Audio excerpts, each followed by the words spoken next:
This podcast is a member of the Voices of Wrestling Podcasting Network. Visit voicesofwrestling.com to hear the rest of our great podcasts, as well as show reviews, columns, opinions, and updates across the world of wrestling. To the highway in a brand new day. Over the rainbow, gotta let it go.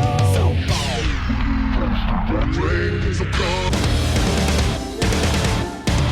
fast to finger down. Dance tonight together. Here everyone is singing.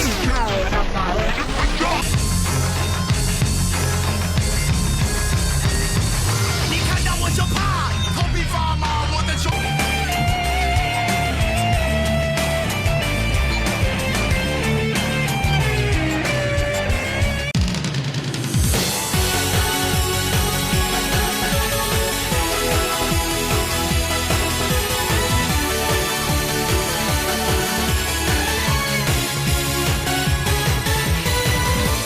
Welcome back to Open the Voice Gate for August 18th, 2020. We are members of the Voices of Wrestling Podcast Network. You can find us on the Voices of Wrestling podcast feed or on the Open the Voice Gate podcast feed on all podcast platforms and applications. You can follow us on Twitter at Open Voice Gate. If you'd like to donate to the show, just click the link in the show notes. No obligation whatsoever. You could donate either one time or recurring, and it certainly would be appreciated. I'm one of your hosts. It's your old pal, Iron Mike Spears. I'm joined as always by Case Low and Case. We are almost through August. We only have 3 more live shows left. And when DG came back and announced 8 shows, I was like, all right, this is going to be a heavy month. But now I'm like looking at the barrel of a double shot in Fukuoka, and we still don't know what the second Sambo Hall show is. And now I'm like finally like truly getting like this was a big month on their schedule, and it's only going to get even more busy from here. Yeah, I felt like I was forgetting to do something for these past few days because there wasn't a show outside of the Sambo Hall show, which happened this weekend, but I felt like because last week was Cork and it happened middle of the week, and then we recorded the day later. We were, recording this on Tuesday, the 18th, and I felt like I had been forgetting to do something these past few days because I watched Sambo Hall, the morning I woke up on the 15th, and then I didn't have anything else to watch. And that's a good problem to have right now, given the state of this promotion, how good they've been recently. And, like Mike said, we've got a double shot in Fukuoka coming up this weekend, a second Sambo Hall show on August 30th, and then we go into September, which is another loaded month with big shows, and then, we'll continue from there. But the back half of 2020 for Dragongate, beginning on July 4th when they invited fans back to the arena, so far, it has been such a smashing success, which I'm just so glad, because I see other promotions in Japan, and multiple promotions at that, just not doing what they need to do, not really delivering to their core audience in any way. It seems like there's a lot of frustration with the booking, and Dragongate does not have that problem yet, knock on wood. Very excited to see what comes of these shows. Yeah, it's been an incredibly exciting time in the promotion. I've noticed over the last month and a half that we've had as much of an influx of Western fans following the promotion as I've seen in at least the last few years. I mean, not nearly to a level of how things were in the late 2000s, and not to the level of how things were, I would say, up to a few years ago. But it seems like more people are getting into it, and this is such an interesting time in Dragongate, as they've, in a lot of ways, compacted an entire year's worth of shows within 5 months, and we still have 4 more months after this. And on this week's show, we're going to talk about the Kobe Sambo Hall show that Case was talking about. We will preview the double shot in Acros Fukuoka that will happen on the 23rd. There's one other show that they have before Kobe Sambo Hall. We still don't have a card for the end of the month, but I expect we will have that for next week's show. We'll talk a little bit about September, and we finally have a date, Case. November 15th will be the Kobe Pro Wrestling Festival makeup date. This was, of course, supposed to be Kobe World in July.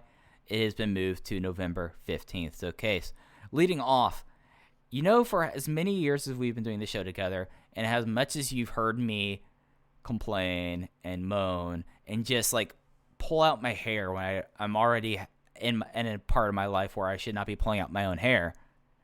But case, August 15th in Hyogo, Kobe Sambo Hall, Gate Adventure 2020, might be my favorite show they've had since their return. Okay, what were your thoughts of the show overall? I didn't like it as much as you. You had messaged me over the weekend, and you were really, really high on this show. I liked it. I liked it a lot. There's a lot of stuff to be excited about coming out of this show. I gotta think about that now. Is it my favorite show since they've returned? I don't think so, but you have certainly talked me into a position where I am admittedly a little ill-prepared for.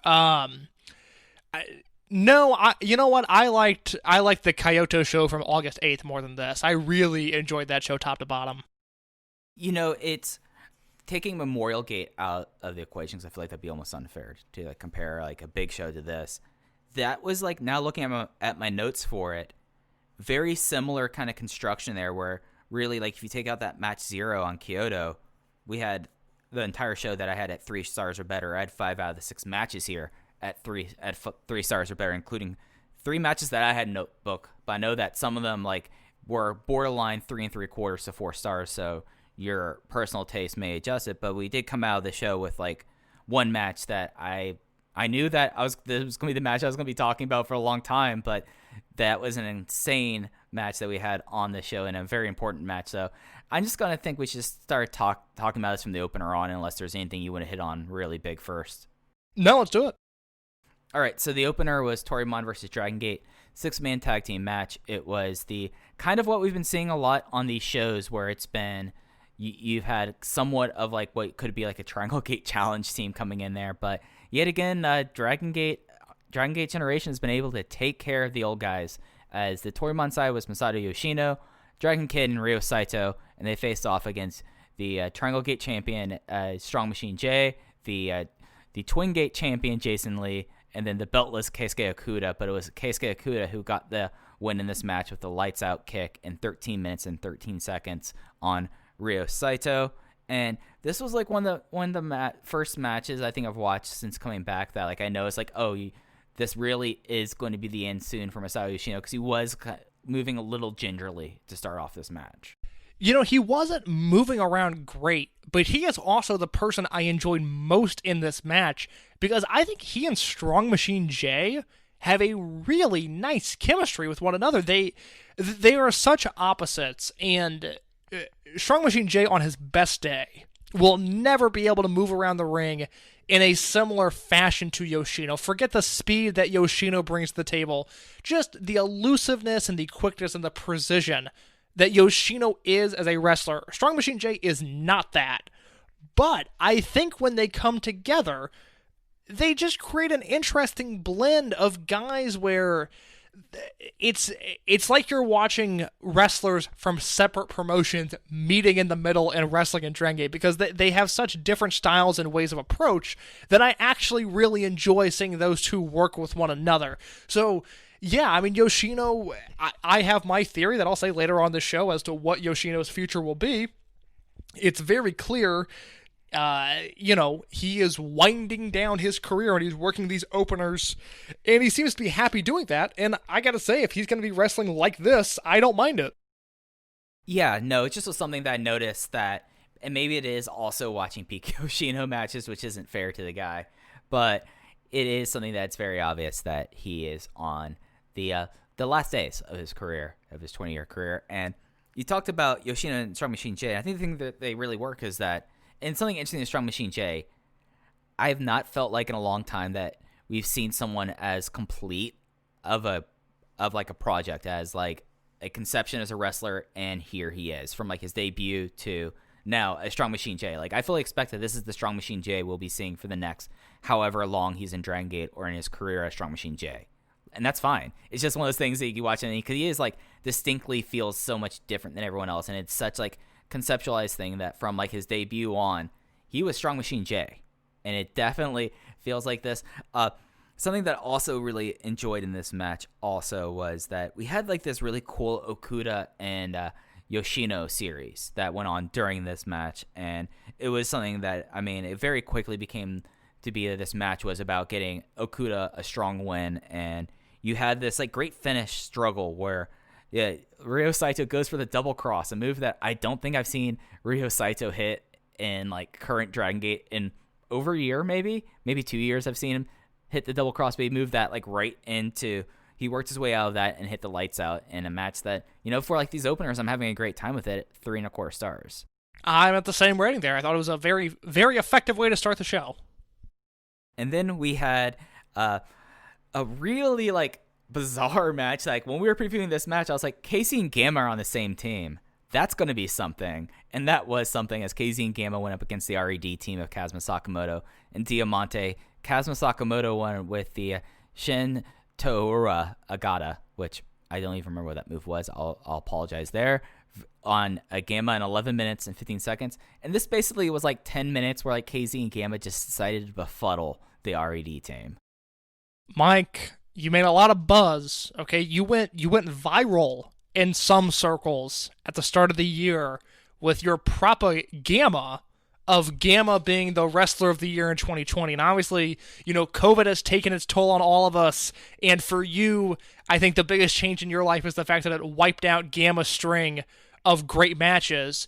And any possibility of him being wrestler of the year, ironic wrestler of the year, standout performer in Dragon Gate, those hopes were all flushed away with this match, which I was just not feeling this. I thought it was clunky, I thought it was awkward, and I thought it was mostly Gamma's fault that this match was not very good. Case, I waited to do this as we were on air. I am turning to the whiteboard and I'm erasing Gamma 2020 Wrestler of the Year. This is huge. And this is the kind of stuff that if you donate to the show through our Red Circle page, we will obviously fund a camera operation and you could see Mike adding and erasing from the whiteboard. But until, until you pay up, you just have to listen to us. And who wants to do that when you could watch Mike Spears write on a whiteboard? I mean, it's a very nice whiteboard. I know you've seen photos of it. It has a lot of notes on it, a lot of important things. But Gamma no longer is my 2020 Wrestler of the Year.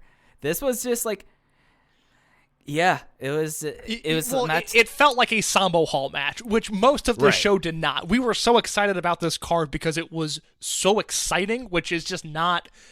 Over the past 5 years, that is not exactly what Sambo Hall has brought to the table. Not a lot of excitement coming out of this building. This match, I was like, yep, we are in Sambo Hall for this one. This is normal. This is, in a way, this is the returning to normal that we've all been yearning for with a very mediocre match in Sambo Hall.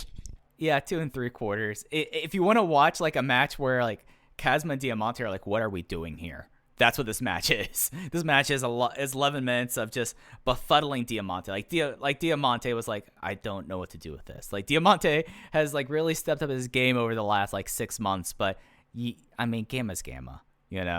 Love the guy to death. Definitely is my favorite indie third-rate local wrestler. But he's no longer my 2020 Wrestler of the Year. However, we did have a match that.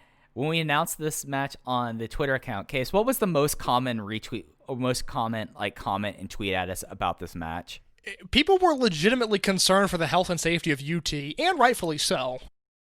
And rightfully so, as it was UT going up against Masaki Mochizuki. This match went 12 minutes and 41 seconds. Masaki Mochizuki won with the Sensaikyo high kick. And a match I went 4 stars because I said this before. Masaki Mochizuki is a sneaky, great grappler. And they had the first stretch of this match was a lot of countering each other's holds. UT knowing that you must kill the legs if you want Masaki Mochizuki to die, and then Masaki Mochizuki power throwing it and just really tearing apart UT's leg. And no one sells a leg like UT sells a leg. And I love this match. I went 4 stars on it. So I went 3.5. I loved the story. I liked the work, but I just don't know what to do in the long term about this match. It went 12 minutes, 41 seconds. Had it gone 6 minutes and Mochizuki just killed him, there's at least a redemption story for UT to be told. Had UT won this match, it would have been, signifying that his injuries are in the past And, he is more than capable of challenging for the Bravegate title or the Triangle Gate belts or whatever it is you want to do with him. It went 12 minutes in defeat, and yes, he got his ass kicked and then fought back, so he looked good in the process. But I just don't know what UT does from here. Maybe it's just he gets his ass kicked, and that's his story, and I'd be okay with that. But given the way he's been positioned since returning, where he stares down Shuji Kondo at Korakuen Hall, and then has this, high-profile singles match. I mean, it's a singles match against Mochizuki. It's a big deal. I don't know what to do with him now. Do you have any inclination for where UT is going from here? I mean, that's going to be the hard thing about UT, and that's always been the thing about UT is he's someone that it's really hard to, think about this. He's only 26 years old, and he's lost so much of his what could be a very long career because of various injuries. He's just now really seeming like coming back from his collarbone injury that required surgery. And you look at who all is around. You look at people of his generation. You look at the people of generations after him. He came in so young and so early that it's wild to think this, but he technically is Benkei Sr. in the promotion by a good few years. But Benkei is almost 30, and Benkei is a former Dreamgate champion at this point. So you also look at how the generation war is and who they're focusing on and who they're not. And maybe he makes a Bravegate challenge. Maybe the obvious is true, and it turns out that Keisuke Okuda is the green masked demon, and he turns, and he could be the person trying to take the belt from Ishida. But other than that, other than being a delight and someone that whenever I watch, if we ever have 12 months straight of UT being healthy, he is the best technical wrestler in the world. I don't know what to do with him other than that. And it's something that maybe 2021 is something that they want to make sure that he's good. He gets through 2020, gets through the 3-unit war, but in 2021 we can see where it goes from, because it's kind of hard to pick out the short term. And I think you're absolutely right about that. Here's the thing. He is not on these Fukuoka shows that we are talking about later on in this show. He is nowhere to be found on these cards. I think what he is, and granted, he's not booked for every show. My understanding is because he gets hurt so often, they try to protect him at least a little bit. But, I mean, you look at his own unit. Yamato, KZ, Benkei, Strong Machine J, who's a current champion, Dragon Dia, who's a current champion, Kai, who's in a hot he's in a program. I don't know if it's a hot program. He's in a program, though. Jason Lee, Keisuke Okuda, Yuki Yoshioka, who's on excursion. UT, for as talented as he is, because he's unreliable, and if I was booking the promotion, I would unfortunately position him in the same spot. He's on that tier of Yosuke Santa Maria and Punch Tamanaga. Now, he's no Problem Dragon or OG Shiba, okay? He's not the bottom rung. But I think we saw UT's window, and I don't think we're going to get that 2019 run ever again. And if it's something that, if there is to be another window, they're going to wait. And I think that's very clear of how they treated him in the past. It was about 15 months of him coming back, joining Tribe, and being a lost post before they're okay, early 2019, we're going to start pushing him. Yeah, because, they had that streak where it was Kagetora, Maria, and UT as a trio, and we were on the show going, man, this team is really fun. And that was when I was coming around on UT, because from his debut, I mean, he essentially, the Millennials launched essentially around the same time that I started watching Dragongate full-time, so I've been with UT his entire career, and just never got it. I was like, ugh, this guy with the red mohawk, and he's hurt, and he's getting killed. I'm good.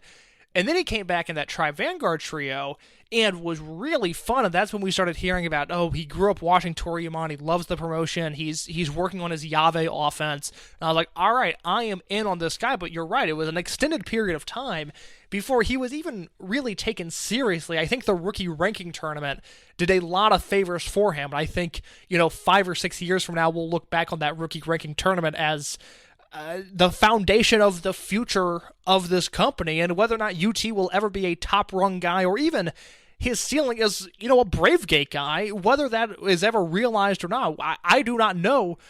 But as time goes on, I think it's less and less likely that he ever meets what I would call his true potential.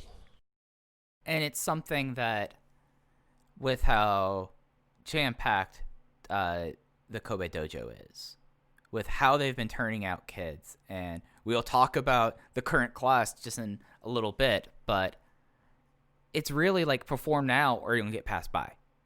And UT has given, and it's no fault of his own. Like, I don't fault anyone for, like, having, like, the lumps and, like, being injured. Like, you can't, unless there's someone doing something very obvious. But UT's not doing stuff obvious to get hurt. He's just someone that picked up a lot of injuries starting when he was, like, 18, So, like, 8 years ago. Yes, he would have been 18. Okay. It's something, though. Actually, no, 6 years ago. My time frame's wrong. But anyways. I follow. It's something, though, with, like, UT that it took him so much time there. And then if you give him, like, that time again, we're talking about a time period in, like, 2021 or 2022 where, Kento Kabune, Sora Fujikawa, Takedo Kamayan, and Madoka Kikuta would have already passed this guy by again. And who knows? Like, it's something where I hope for the best for him. I sincerely do. And I would love to see, like, the push start again, but there is no indication either with, like, the immediate schedule, as you mentioned, them not having him wrestle twice in a day, taking him off the Fukuoka show, or with how he's slotted right now, that will come again. And I really hope that I'm wrong. I really do. Because there was nothing in Dragongate that I enjoyed more in his time than, like, UT versus Asumi Yokosuka at Dead or Alive 2019. And it will be a shame if that ends up being, like, his big career high point, but I fear more and more that could be the point, and I really hope that we're proved wrong, but I'm with you on that. Which, if it is, it's one hell of a career, because most guys don't reach that point. Most guys are not that good for a short period of time like that. So if that's what it is, I can't call it a career failure, but I do think he's capable of more if he ever can stay healthy enough and prove that he is worthy of pushing. Because right now, again, if I was booking the company, I wouldn't have that faith in him. And it's not some, Vince McMahon, guy gets dinged up on a house show, therefore he's unreliable. It's a pattern of injuries with UT that is just, it's inescapable, and it's unfortunate because he's really, really good. And he showed that he can hang with Shuji Kondo in Korakuen Hall just a few nights before this. And he showed he can hang with Mochizuki here. This was a very, very good match. Mike put spreadsheet on it. But I think this is what UT's career is, and I hope he proves me wrong. I would love to see him flourish again, but I don't think it's happening. And like, the one thing I could say is, from all indications, he's a lifer. Like, this isn't going to be something where he eventually, like, decides, like, this is it. I could see UT as a guy who's going to be around, and it might end up being like Kanesi's around in some capacities or not. I think that he's someone that, this was his love in life, was Toriemon wrestling, and he stuck with it, and there's nothing making me think that he's not going to stick with it. And I could totally see UT being someone in, like, a decade heading up training in Kobe. And, like, being like, all right, guys, I'm the technical guy. A lot of the same ways that Super Shisa was for so long. Well, that's exactly what it is. I mean, he could end up being Super Shisa, where he pops up in Okinawa and then a show in Tokyo here and there. And there's nothing wrong with that, because Super Shisa is still, other than Zack Sabre Jr., the best technical wrestler in the world. Yeah. And I can see UT, whenever they're in Nagoya, he will always have a place. It's just wondering if it's going to be a consistent place. And I think that's kind of where we both struggle with. One match that I did not struggle with because of one person in it that just frustrated the living daylights out of me was Dragongate versus RED tag match. Yamato and Kai representing Dragongate versus BB Hulk and Takashi Yoshida. Kai won with the authorized Ganasuke clutch in 13 minutes and 52 seconds, where I've had it with Takashi Yoshida. The crowd was laughing at Yoshida a lot during the match. Was I the only person who noticed that the crowd was like, Yoshida's hysterics are just taking me out of the match? Because it did for me here. I'm so distracted by the uncomfortable clinking of his chain in these reduced capacity shows where the chain is just like, oh my god, that is being picked up by every ring microphone right now, that I didn't notice the crowd being disinterested. Mike, I certainly believe your story. That sounds accurate. The crowd wasn't disinterested. The crowd was laughing at him during the match. You could hear them laugh like through their masks at him being like doing the shut up, palm, like throat thrust, dumb shit. I'm sorry. I'm done with Takashi Yoshida. I want him gone. Well, the unfortunate thing is that I like this Yamato and Kai tag team, and if you've listened to the show, you know it took me a long time to come around on not only Kai and Dragongate, but the Yamato Kai tag team in particular. I don't like them against RED, and I wish we were getting Yamato and Kai against, KZ and UT, or Strong Machine J and Dragon Dia. I wish they would, or I guess those are guys in their unit, so maybe the Toriemon guys, whoever it is. Thank you. I don't love their chemistry with Hulk, Eita, or Yoshida in any sort of tag team combination. And that is what we have a lot of going forward, and that is what we'll have through Dangerous Gate in September. So we've kind of got to deal with that now, this match did nothing for me. Yeah, I went 3 flat just because I felt like that Kai and Yamato is such a fun team. And I was like, okay. And like Hulk's Hulk. Like we've talked about of who BB Hulk is in 2020, and that's what it is. But it's just like Yoshida's now to a point where he is like an active like detractment to matches, to like the crowd's not able to get. They're like, oh, let's laugh at this guy, and it's something that we just talked about as of UT. Takashi Yoshida is someone that like he's been around for so long, and he's kind of a figure. But if he wants to go work in All Japan from more permanently from now on, by all means. I hope that he has a fulfilling career. I'm just tired of having to do this. Like this was like something that like I actually paused me watching this and made myself a cup of tea because I needed to calm down because how frustrated I was. And it's just like he's there, and it's to a point where we're going to see like guys getting moved up the card and needing to be put in bigger and bigger roles. And if he's doing this in opening matches, that's fine. But when it's interfering with what the big buildup is for Dangerous Gate in the cage match, then I have huge issues, and that was my problem with Yoshida in this match. Sorry, I'm very tired of him. No, it's completely fair. I mean, we've talked about it, and I'll shut up so we can get to this next match. But there's going to be a point in time where either Dragongate will literally have to start running a second brand, or you're going to see some of these bottom rung guys like Yoshida, who was noticeably absent on shows last weekend. I think he's going to start appearing less and less. Yeah, and something that was brought up with me that I thought was real interesting about the split, just for like 1 second. I would love this to happen. I don't expect it to happen. But if they wanted to start running necks now and like Shinkiba First Ring or like Osaka Congress Hall, like or like other promotions like do like their smaller shows and their bigger shows are an ED on 2, I think that'd be a great idea if they're going to do a split like that so that these kids can get ring time. Just wanted to throw that out there, but I forgot who was the person I was talking to this. I apologize, but if a split's going to happen, that's what I want to see. Yeah, I think that'd be great. All right, so speaking of people getting ring time, speaking of a match that we talked about last week as being one of those matches that we were going to constantly refer back to in these 4 guys' career, we have the Challenge 8-man tag team match. The veterans, the legends, between them, every single one of them except for Shuji Kondo is a former Dreamgate champion. We have 5 former Dreamgate championship reigns on the veteran side as Naruki Doi, Don Fuji, Shuji Kondo, Zasuma Yokosuka teamed up to face Kento Kobune, Takedo Kamai, Sora Fujikawa, and Madoka Kikuta. It was Shuji Kondo submitting Fujikawa in 15 minutes and 33 seconds. And what I will say that after the Dreamgate match at Memorial Gate, this is your second must-see match of this current iteration of the promotion. Mike, I mean, I don't know how you want to tackle this. I've got so much to say on the match itself, the 4 rookies.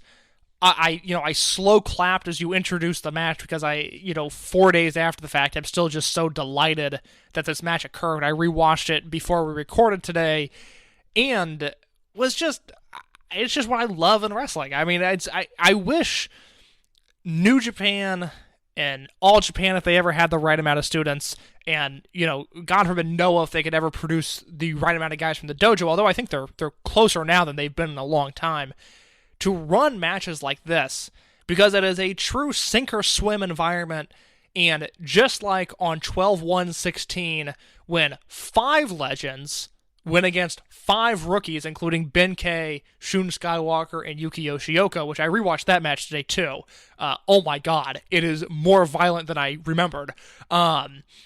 This is such an awesome match. I mean, it's must-see if you have never watched this promotion, if you do not know who they are. If you watch this match, within seconds, you will understand the story being told.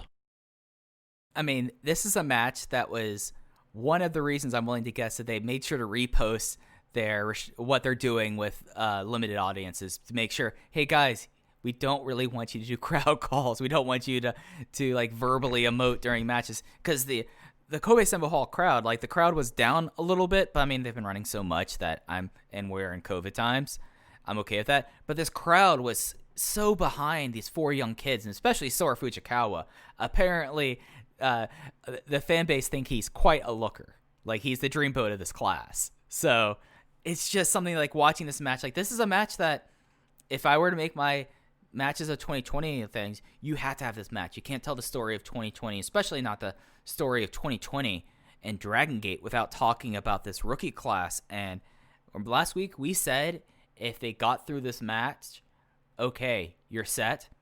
They not just get through this match, they all passed this match with flying colors. I mean, just like before we want to get to individual performances here, not only did they get through the initiation, but they worked so well with these guys who combined almost every single one of them, with the exception, I believe, of Fujikawa's career is older than the wrestler themselves.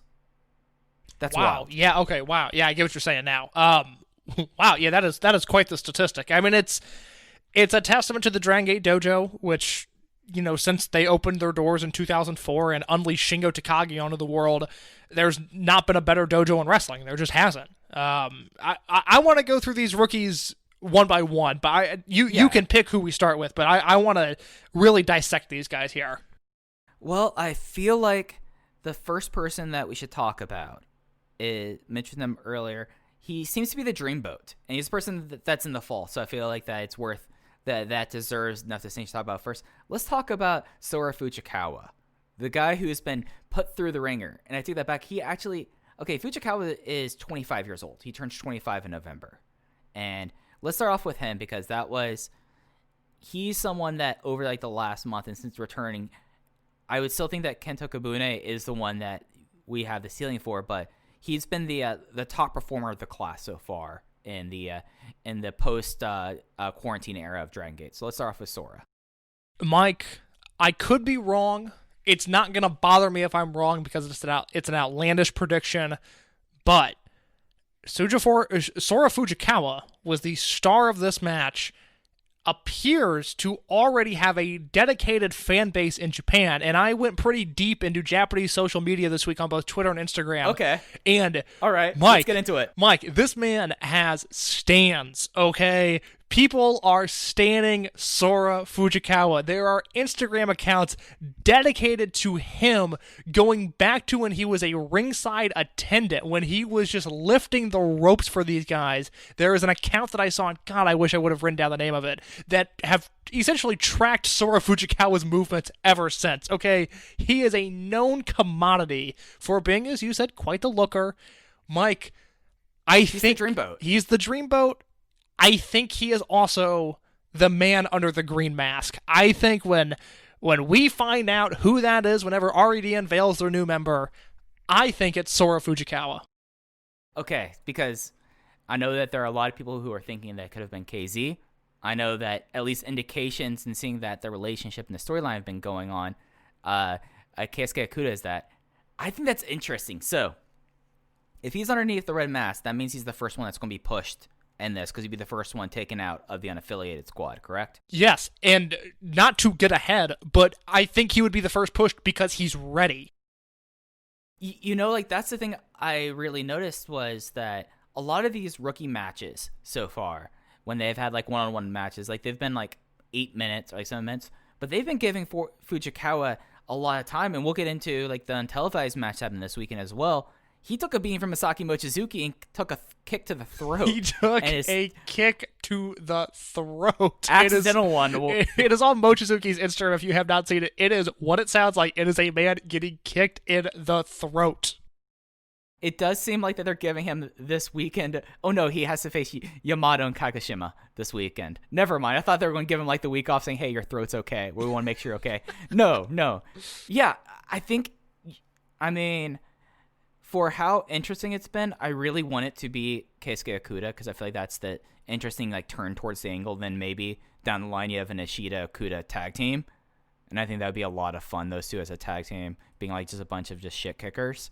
But Sora Fujikawa, you put him in there. Then, I mean, it's a countdown to the big face turn because that guy can bring in money. The ladies love him. And how can't you? He's the hunk of the class. Well, as we'll talk about on the upcoming episode of the Dragongate USA Rewind and Rewatch series for what is the show known as Uprising 2011, we do a deep dive into the it's basically everything leading up to the formation of Junction 3 and then the continued reign of terror of Blood Warriors.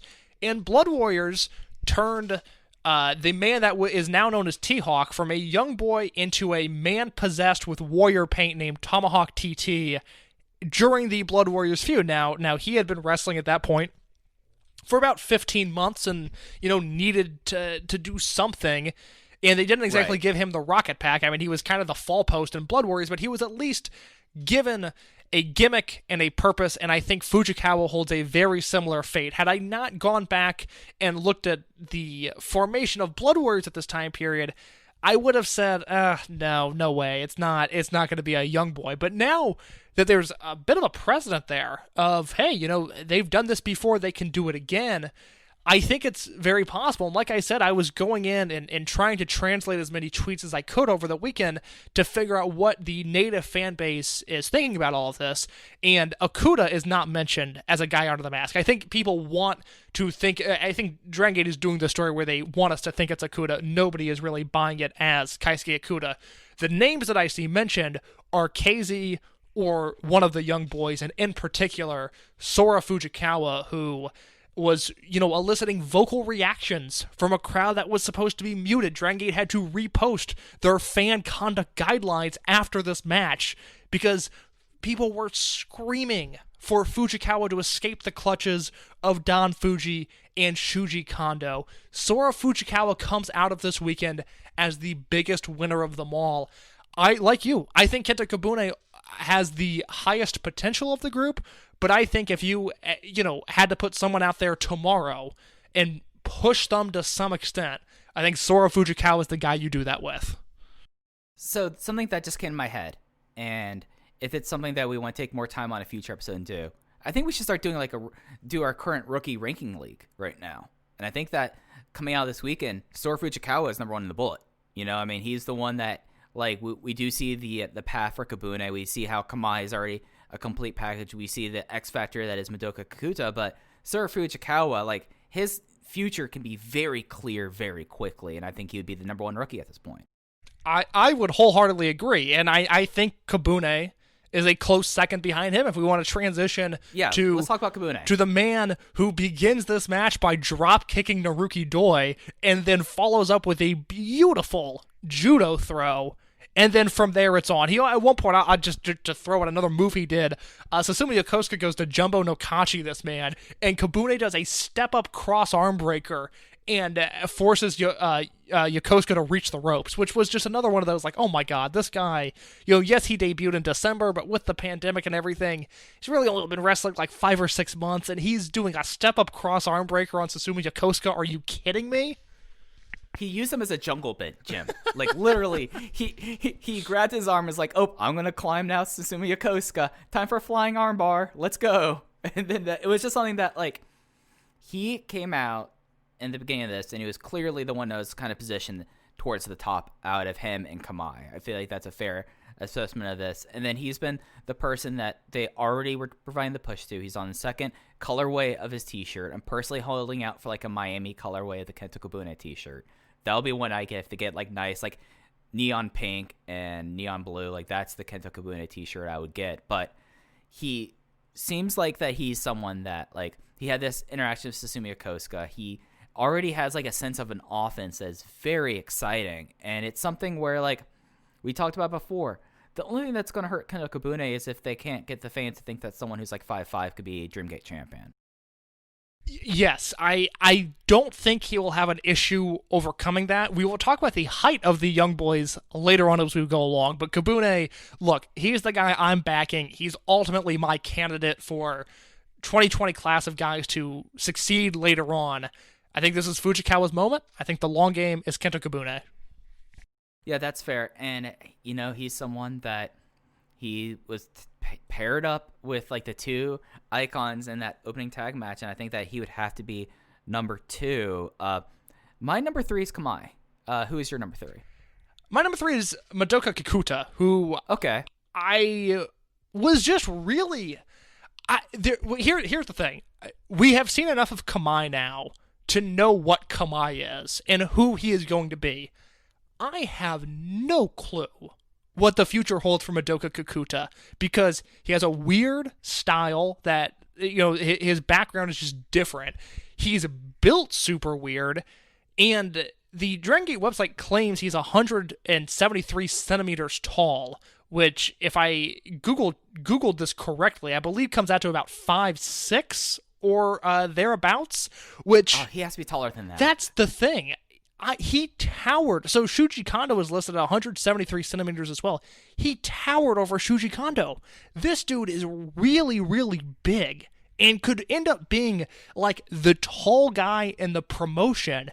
And if he puts on muscle to go along with that, I am going to be so intrigued by what the future holds for Madoka Kikuta, because I really like him.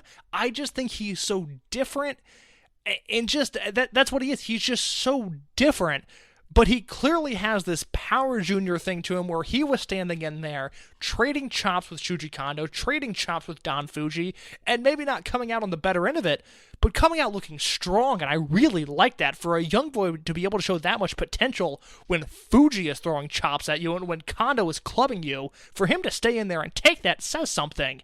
I like Madoka Kikuta a lot, but he is the wild card of this bunch. I really have no idea. I can't predict, you know, floor, ceiling, potential, possible titles. I'm just fascinated by him because I really don't think we've seen enough to for sure make a decision, or at least to speculate one way or another. Yeah, that's why I have him at 4 personally, because he's an X Factor. Like, he's someone who came in as a capoeira player background, which...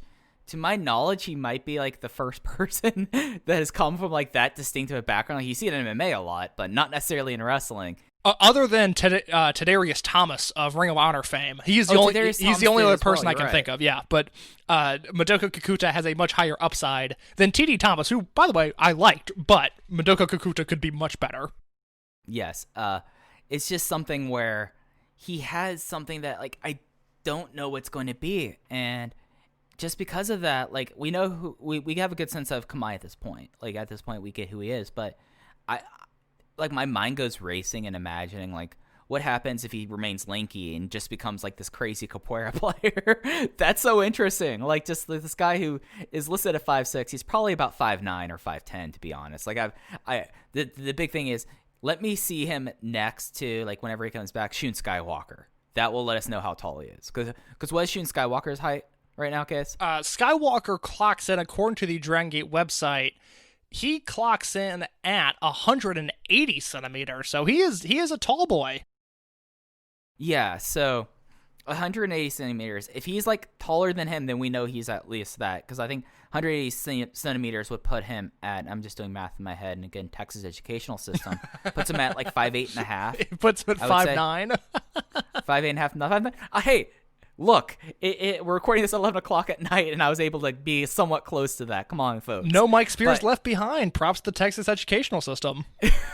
I mean, that wasn't even like a jewel in anyone's mind when I was in school. Yeah, that was my era, because I remember walking in to my kindergarten orientation and seeing a ginormous banner that read "No Child Left Behind."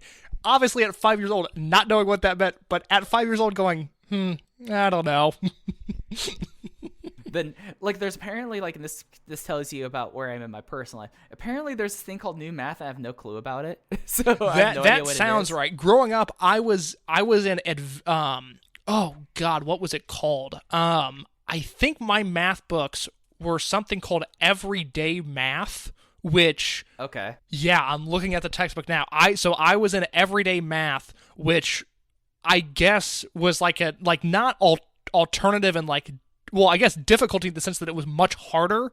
I went to school. All of my like elementary school friends are aspiring to be doctors, lawyers, or scientists or engineers, and I was the kid that was like, "Oh, books are pretty cool." But Everyday Math, I guess, was different than what everybody else in the state was doing, and I was in the only school district that did this, where like I didn't learn long division until I was in 5th grade because they did division differently, and it screwed me up. I could never learn how to divide correctly for the longest time. So yeah, textbooks have completely changed, and I grew up in an era where I was learning like digital technology, computers and whatnot, seemingly at the same time that all of my teachers were. And now I look at like the generation below me that grew up with they just grew up with this technology. Like I remember smartphones coming out and tablets coming out and finessing my way through those, whereas now a kid can pick up an iPad and it's like it's built into them that they know what to do. The generation below me scares me and inspires me at the same time, because I think they're working on a completely different just technological mindset that it could ultimately greatly impact us, hopefully for good, possibly for bad. We'll see. Jury's still out. But like my generation will be fine. The generation below me, there could be movement there that could help us one day. I don't know how we got started on this. Texas educational system. Yes, that's it. Go ahead. But the thing about Kikuta is we don't know who he is. We don't know how tall he is. We don't know who he is. Yeah, we don't know how tall he is. We don't know who he is, and that's interesting. But that makes me put him as 4, and that's why he's made a good presence of himself. I want to see more before I could even begin to like project him out. Like it's impossible at this point. But someone that we can project out, and someone that he's been getting as much ring time as Sora Fujikawa, who they've had on nearly every single show, which also could be an indication of he might be the Green Demon Mask, is Takedo Kamai. And Kamai is someone that just, he takes a beating like hell, and he has such a command over his ring set. Like, we're probably looking at the Kagatora for the next generation, but if your ceiling is Kagatora, that's a nice ceiling to have, and that is something that like I personally hope that he does a little better, because he kind of was my guy, and he still is my guy. But you know, it was fun seeing him get kind of thrown around a lot and just take a hell of a beating from. I mean, Shuichi Kondo probably weighs twice as the weight of Takedo Kamai, being conservatively about it. Yeah, Kamai got stretched here by pretty much everybody involved. He, like you said, he takes a beating. He takes it well. That's his future, and I hope he likes it, because that is what his career is going to entail. And he's so good at that he's got a job. And I hope he continues to get beat up, because he's very, very good at it. I like where his selling and his bumping are at this stage in his career. And he's someone that will be interesting just to see when they eventually decide to do something with him, what that is going to look like. Because I do think he has, from his look, from his in-ring style, and obviously from his build, he has this natural underdog vibe to him that at the right time, in the right moment, with the right opponent, could be something special to watch. Yeah, he's someone that I like want to like bring him in the ice cream cone and say, you did well today, champ. It wasn't your day. Like, he has like a very likable manner to him. Maybe that makes him more like a KZ. And if it's a KZ ceiling for this guy, that's tremendous. Like, that's someone that, like, if it's KZ for the next era, that's a top level guy. And I think that could be possible as well with him. I mean, we just don't know. And his size is going, like we talked about size before, he's about Dragon Kid size. And as we've seen before, Dragon Kid never held the Dreamgate title, probably never will. So it's going to be interesting. And I find him super exciting, and this match was super exciting. I wrote down in the in like this one last thing about Fujikawa. He dodged the Lanzarse going into the finish, which popped me like verbal shout. And if I verbal shout watching a match, that instantly carves it in my brain forever. And is that the Shuji Kondo pounce type maneuver?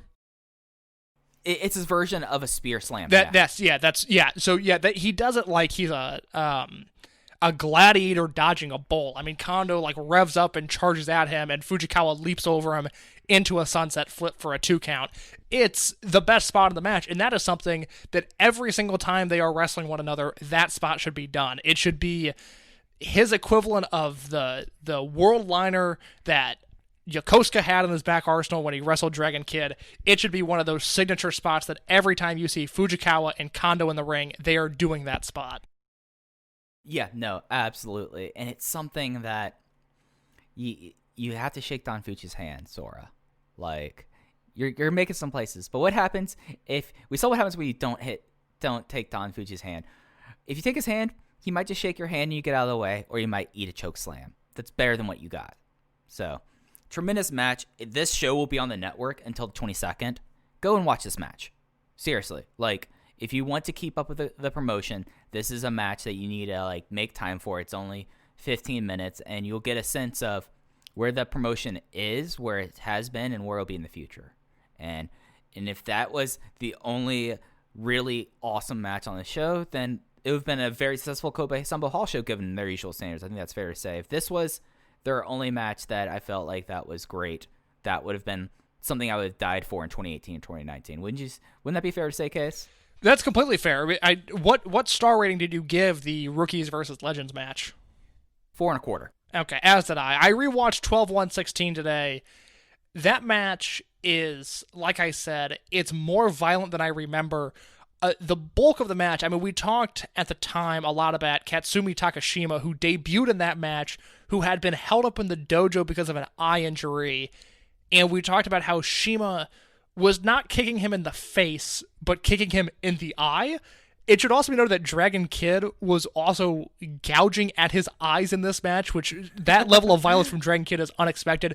What holds up amazingly in the 12-1-16 match, and I'll make this quick because I know we've got more stuff to talk about, but the Benkei and Shima interactions are so intense and so violent. And it's just this level of brawling and just this uncontrolled nature that is not normal in Dragon Gate. And, we talked about Shima extensively for 40 minutes last week, and I think there's a general malaise towards the Strong Hearts brand, and as a result, it hurts Shima's legacy.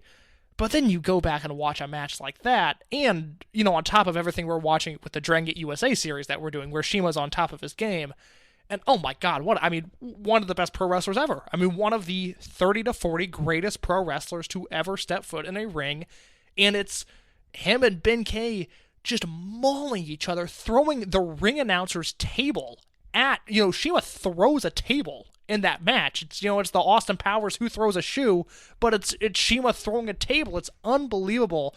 This match, the Kobe Sambo Hall match, not quite as good, but it's also important to note that it's a different kind of match. This Kobe Sambo Hall match was a wrestling match. The 12-1-16 Corkin Hall match, more of a legitimate fight, quite honestly, than anything else. Love this match, the Sambo Hall match. Go watch it before it expires on the network. Yeah, and people in the company who are listening to this episode, this is a match you should put up on YouTube. Like, now. Just do it. Trust us. Put this match up. It would be good. And anyways, so what I was alluding to when I said, like, if this was it for the show, this would have been one of the best Kobe Sambo Hall shows in recent memory. But then we had the main event, which I thought absolutely ruled. It was Dragon Gate versus RED 6-man tag.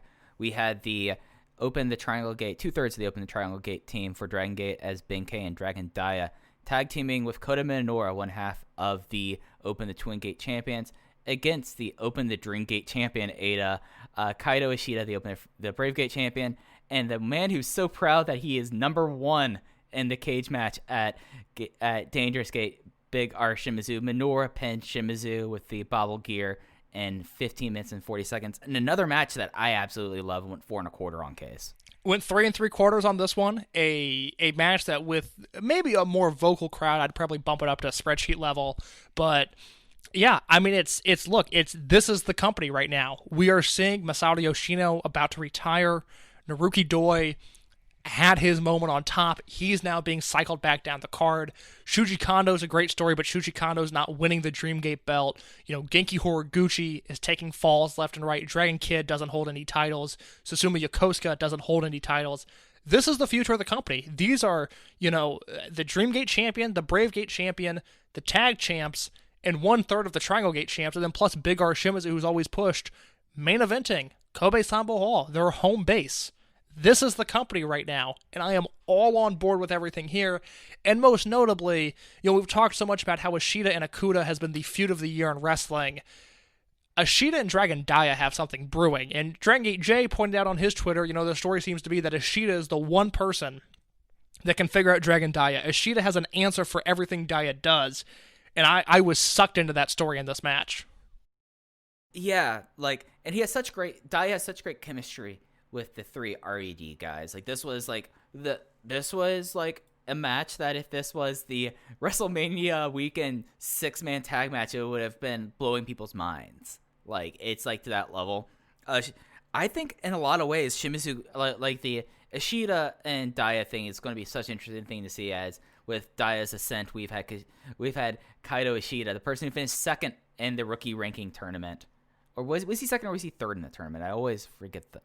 He was, because Dia finished last because he wasn't able to make the tournament. So we see how he's gone over the last year, and then Kaito Ishida was a high finisher in the tournament. I'll say that he was a high finisher, and now that they are kind of intertwined. But Big R Shimizu did this crazy splash onto both Minoura and Ben K, and then just ways Ishida was cleaning Dia's clock, and then the finishing segment where it was that looked like that Big R Shimizu was going to finally be the first person to get a big pinfall on a Minoura since his rocket ship, and Minoura turned the Big R's to turn the shot put slam into the bottle gear flash pin. I thought that was such a smart thing to do, and I came away with this thinking hey, you went a little lower than me, but this is a show that I very obviously loved, but this is such a tremendous thing, and it has so many different things going to play in this promotion. And this match, there's so many different things going on. I mean, you had Benkei and Ada face off. That's a possible Dreamgate match down the line. And it just was something that was a really awesome thing. Yes, maybe the crowd was all shouted out and felt embarrassed after Sora left the ring, but this was a really great main event. Just for reference, Kaito Ishida finished second in the rookie ranking tournament. He lost to Shun Skywalker in the finals. I believe that answers your question. So I should have stuck with my gut. I said he was probably the runner-up there. But yeah, no, and it's something that when you look at that tournament now, I mean, you have 2 guys on Excursion. You have the guy who finished runner-up is now Bravegate champion. The guy who finished last because he wasn't able to participate being a Triangle Gate champion. Hyo, Triangle Gate champion. UT had a Bravegate shot and then sadly was injured. Boy, it kind of makes you put the last 18 months of this promotion to focus in a way, does it? Oh, completely. And just because it's fun to look at that, the Korakuen Hall, the January 16, 2019 Korakuen Hall with the Rookie Ranking Tournament final match, a show that also features Hiroshi Yamato, Super Shisa, Mysterioso Jr., and Pac on the card. We were living in much simpler times in January 2019. Just a fun thing to look at to see the amount of evolution these Dragon Gate cards have had over the past 18 months. Hey, Mysterioso Jr. is getting work in New Japan, USA. Mysterioso Jr. is the lucha equivalent of Jeff Jarrett. This man always lands on his feet, and I don't know how. It's one of those things are just completely good for him. Good for him. How can't you be glad for someone? Mike, what about this August 16th show? What happened there to divert your attention from Mysterioso Jr.? I mean, how can't you divert? I mean, you can't be diverted from him. Can't take your eyes off this kid. Yeah. So this was also in Hyogo. This was at the Himeji Miyakoko Minato Dome. This place, I know other places run it, but it looks like it's basically just a band shell they put over a place. And we already talked about Sora Fujikawa and Misaki Mochizuki. I refer you to Misaki Mochizuki's Instagram account. Other things on the show. We had a 6-man tag team match to open it up. We had Masayo Yoshino, Susumu Yokosuka, and Sachi Hoko Boy, the Amigo tag, reunited for the night, and then they promptly lost to Keisuke Okuda, Kota Minoura, and Ho-Ho Loon as Sachi took the gang from Minoura. Masaki Mochizuki beat Sora Fujikawa in 8 minutes 40 seconds with a Boston Crab. Toriemon versus Dragongate 6-man tag. Ultimo, Dragon Kid, and Kanda versus Yamato, Kai, and Daya. Yamato got the win on Kanda with the Frankensteiner of the Almighty. Dragongate versus RED 6-man tag. KZ, Ben, and Lee versus Hulk, Kazma, and Diamante. Hulk pinned KZ after a low blow, and that's kind of like one surprising things here. And the main event actually was a main event match that I would have really loved to see, as it was Toriemon versus RED 8-man tag. Doi and Kondo teaming up with Maraha Isapa. We'll be talking more about them in a moment. Ryo Saito and Genki Horiguchi against Ada, Big R, Shimizu, Kaito Ishida, and Hyo. Genki Horiguchi summoned the heavens and pinned Hyo with the backslide from heaven in 19 minutes and 23 seconds. That was not televised, but will be televised this weekend as the double shot in Fukuoka. Case, did you have any things that kind of reach out to you about that Himeji show before we move on? No, I wish it would have made tape. It looks like fun. Yeah, I would have loved to see that main event. That seems really dope. So on the first show on night 1, I'm just going to run down the cards, Case, and we can kind of pick and choose from there if that's okay with you. Please. All right, so night 1, this one's on the network at 1 p.m. Japanese Standard Time. That is midnight for Eastern Standard Time, 5 a.m. Greenwich Mean Time. And that would be a nice 9 p.m. start, and we don't have to do the whole thing about the open the voice gate condo in the bay. You don't want to do that bit again. You don't want to do that. Okay, that's good to know.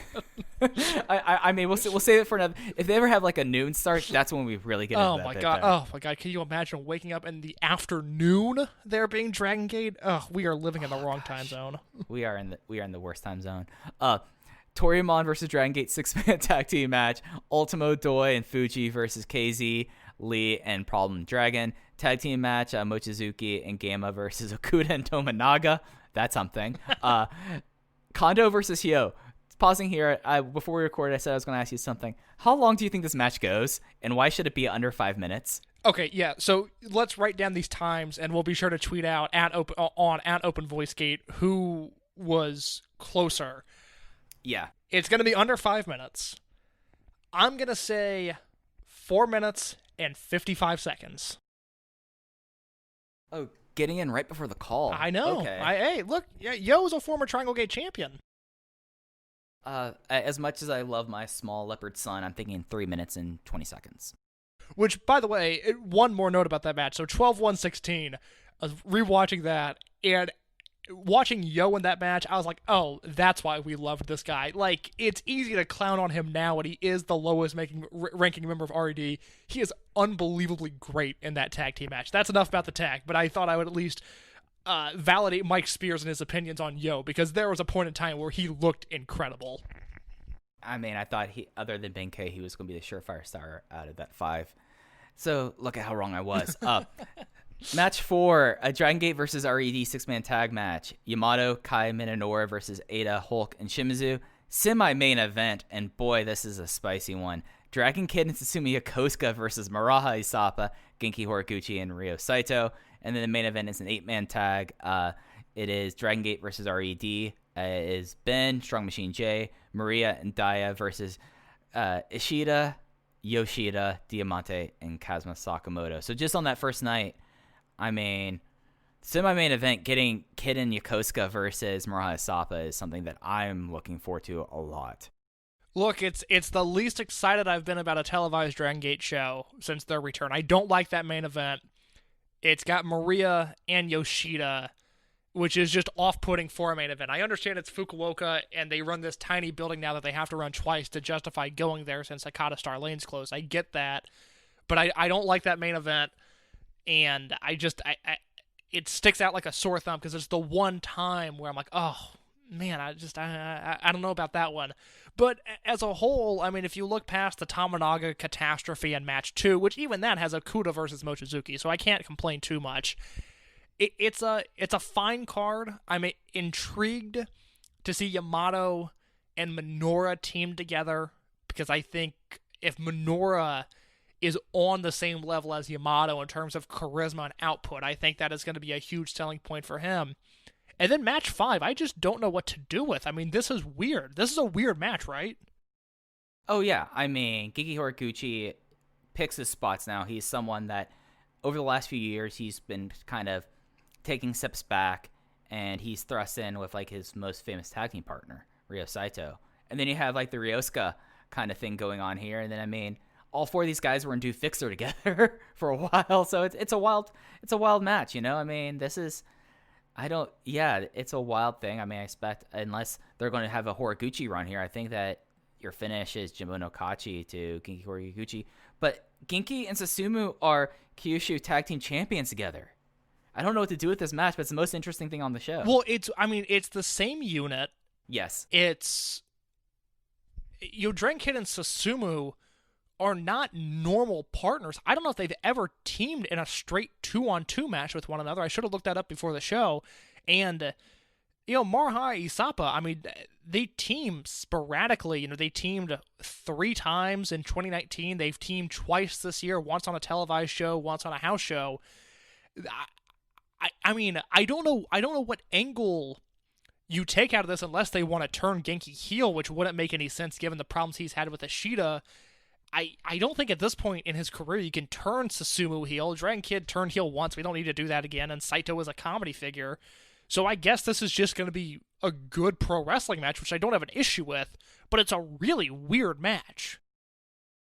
I mean, and it's something that, like we talked about, like we were expecting with how they treat Fukuoka and how this is their first time there in 6 months, that there might be a title match on this show because they like having title matches in Fukuoka going back to Hakata Star Lanes. So this is like a very interesting looking thing because there's not a title match. We expect something's going to happen, right? I mean, I would think on one of these shows, you're at least going to see Green Mask pop up again. I mean, they're in the main event of the first show, so I think that would be a fine opportunity there.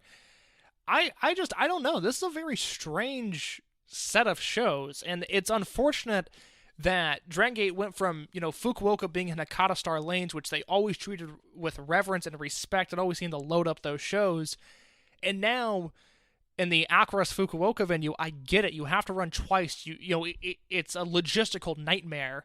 But I have just not been into Fukuoka shows since they lost Hakata Star Lane, since they went out on top with Pac versus KZ. I mean, look, that's tough to follow up. But I don't love what they've done in this venue. And with the exception of the main event on the second show, the part 2 of this day-night doubleheader doesn't inspire much hope. All right, so getting into that, opener is a non-affiliated 6-man tag because Gamma's involved. Don Fuji, Ryo Saito, and Gamma, those are 3 weird old guys going up against the 2/3 of the Triangle Gate team of Benkei and Strong Machine J teaming with Mondai Ryu. There's another 6-man tag as second match.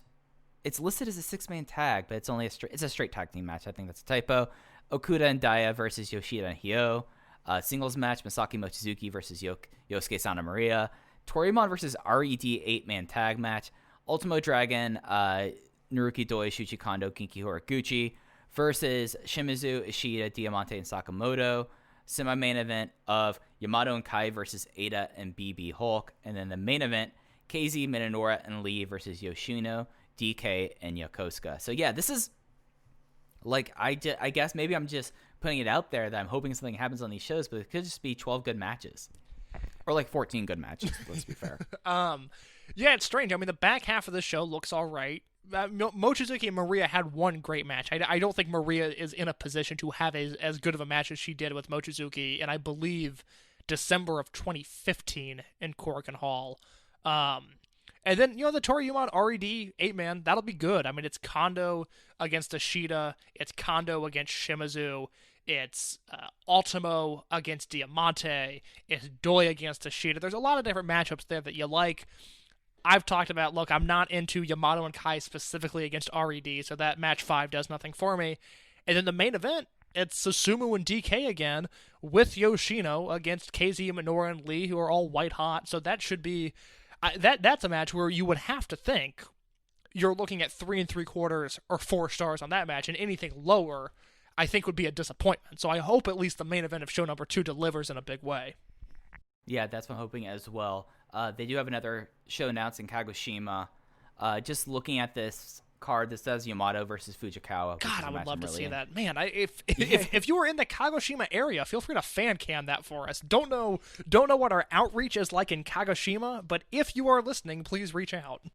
Well, in case you've done all the research about the Sora stands out there has to be fan cams of this guy out there already. You know what? That is actually a good point. That is a match that once that happens, I will do some digging. There we go. And, I mean, that's pretty much what we have coming up ahead. Again, we still have one more Kobe Sambo Hall show on the 30th. And then there's a little bit of a break before it gets back up in September where they will have 3 shows pretty much back to back to back. And then, of course, Oda City Gymnasium for Dangerous Gate 2020. And as we mentioned at the top, we do have Kobe Sambo Hall, or Kobe World Kennen Hall, pardon me. They have Kobe Sambo Hall every month. But they have their one appearance this year that has been marked now as November 15th, and what's going to be a very busy November for Dragongate. Any big takeaways before we get out of here? Yeah, I'll put this out there now, and I'm scrambling to find the official announcement of it. But as we mentioned at the top of the show, Kobe World is now set for November, and it comes, I believe the date of Gate of Destiny is November 3rd. And then Kobe World Hall is November 15th. So if I was a betting man, which I'm not a gambler, but if I was, I would say Masato Yoshino is going to challenge for the Open the Dream Gate title at Gate of Destiny, and then he is going to retire at Kobe World in a very similar fashion to when Akira Tozawa left the company. I think that is a safe bet. It's an idea I'm going to start putting out there, and if I'm wrong, I'm wrong, but I think that's the direction we're headed, which is a direction I'm okay with. Yeah, just looking this up. I don't have a date for Edion Arena Osaka yet. It was, I think, and let me look on the Dragongate website, because I think Jay is missing it from the Facebook post. Let me see if it's on the Gaiora website real quick, and if I scroll down, no, there's no official date for it. I swear I read the 3rd, but now I can't confirm that. Yeah, because if you have that like at the first week, then you have a last Cork, so you can do a Yoshino Masato Corkin final on the 5th, and then you can do the official final at Kobe World. So that all lines up with me. And then 2 weeks later, they have to go to Sendai for Gate of Origin. Yeah, that'll be an interesting show. That has Triangle Gate main event written all over it. That is a Takashi Yoshida Triangle Gate main event, my friend. Oh, don't put that out there. Put the rest of it out there, but don't put that out there. But that's going to do it for this week's show, unless you have anything else. This again, guys, the Kobe Semi-Hall show is up until the 22nd. Go check out the semi-main event. I am begging y'all. Yeah, no, I completely agree. That match is essential viewing if you are a fan of wrestling at all. And that is all I've got. Two shows in Fukuoka this weekend. I'm not thrilled about them like I have been for the other shows, but this company right now is on a hot streak, so I look forward to watching them. At the very least, I'm happy we get Murhai Sapa. I'm taking that away from those 2 nights of shows. So that's going to do it for us this week on our weekly update. Thank you all for listening. You can follow us on Twitter at OpenVoiceGate. Case is at _ in your case. I am at Fujiheya with 2 eyes like Don Fuji. But that's going to do us for here. We'll be back with you all next week with more Open the Voice Gate. Take care.